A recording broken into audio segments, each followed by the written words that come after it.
Heç kim səni intiqama çəkməsin. İnsana lazımdır var qocalanda. Dərd üz verib əf qəddin büyməsin, yara kəm baxmasın yar qocalanda. Soruşdum dünyanın Süleymanından, dedi yemalından, sür devranından. Əzizliklə bəslədiyin canınla əbədi tapmazsan kar qocalanda. Uzun ömür sürdüm, dadlı, məzəli. Aziyatxan insanın torpaqdır, axır əzəli.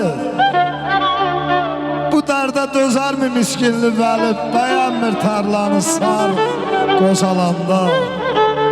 Heç kim səni intiqama çəkməsin, İnsana lazımdır var qocalanda.